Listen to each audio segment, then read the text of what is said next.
Avant de commencer à parler du sujet d'aujourd'hui, je voulais remercier toutes les personnes qui se sont déjà abonnées à ma chaîne YouTube. Nous avons dépassé la barre des 100 abonnés et je suis vraiment content de ce résultat. Je tenais donc à vous dire merci pour votre soutien. Continuez à être de plus en plus nombreux et je ferai en sorte d'apporter toujours plus de contenu aux nouveaux French Addicts. À présent, nous allons voir ensemble quels sont les 48 verbes les plus utilisés en français. Si tu m'as découvert à travers cette vidéo, moi c'est Pharem et je suis ici pour enseigner le français. À la fin de cette vidéo, je t'offrirai un cadeau, alors reste bien jusqu'au bout. Tu peux activer les sous-titres sur mes vidéos si tu en as besoin. Ça va te permettre de bien comprendre la signification de chaque verbe. Il y a de plus en plus de monde qui me demande quand est-ce que je fais la prochaine vidéo. Alors c'est simple, active la cloche et abonne-toi à ma chaîne pour être prévenu dès que j'en fais une nouvelle. Pour pouvoir parler français, il est super important de connaître les verbes principaux qui sont utilisés. Parce que, effectivement, les verbes, il y en a dans toutes les phrases. Nous allons commencer par ceux qu'on utilise le plus dans la langue française.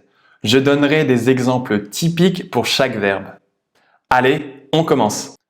Premier verbe, le verbe être. Un verbe très important qui a plein d'utilisations différentes. Voyons ensemble quelques exemples. On l'utilise pour décrire une personne. Je suis sympa, tu es français, il est grand. Pour situer dans l'espace et dans le temps, je suis à Paris. Nous sommes le 21 juin. Pour la voix passive, la voiture est nettoyée par Thomas. Et il sert aussi d'auxiliaire. Je suis arrivé. Deuxième verbe, avoir. Un autre verbe super important. Alors bien sûr, il sert à exprimer la possession. Par exemple, j'ai un chat. Pour dire l'âge, j'ai 20 ans. Il sert également d'auxiliaire pour conjuguer d'autres verbes. J'ai bu de l'eau. On le trouve également dans une expression très importante. Il y a. Et dans plein d'autres expressions comme j'ai faim, j'ai froid, j'ai soif, j'ai peur. Troisième verbe, faire. On l'utilise pour dire ce que l'on fait. Par exemple, je fais la vaisselle. Ou pour parler du temps, il fait beau. Et aussi pour un genre de voix passive. Il se fait mordre par un chien. Quatrième verbe, aller. Je vais bien. Je vais à Paris. On l'utilise aussi pour le futur proche. Par exemple, je vais faire ça demain. Cinquième verbe, dire. Par exemple, tu dis la vérité. Ou dans le discours rapporté, il dit que tu es français. Sixième verbe, vouloir. Vous voulez rentrer à la maison? Septième verbe, savoir. Je sais lire et écrire. 8. Pouvoir. Tu peux venir s'il te plaît? 9. Falloir. Il faut que tu dormes. Il faut partir. 10. Venir. Elle vient avec ses amis. Nous venons de France. On peut l'utiliser pour exprimer le passé récent. Tu viens de le faire? 11. Penser. Je pense à ma mère. Je pense que nous devons partir. 12. Prendre. Prends ce paquet s'il te plaît. Il prend beaucoup de temps. Je prends un verre avec mes amis. Nous en sommes au 12e verbe. Tu es toujours bien attentif, pas vrai? Alors on continue. 13e verbe, parler. Tu parles français? Il parle à Fanny. 14. Arriver. J'arrive à l'heure à Paris. Il n'arrive pas à faire cela. 15. Croire. Je te crois. Tu crois que c'est bien? Il croit en Dieu. 16. Connaître. Je connais ce restaurant. 17. Mettre. Il met du poivre dans le riz. Je mets cette chemise. 18. Partir. Je partirai après toi. 19. Devoir. Ils doivent partir à 11 heures. 20. Comprendre. Je comprends le japonais. Il comprend que tu ne puisses pas aller au cinéma.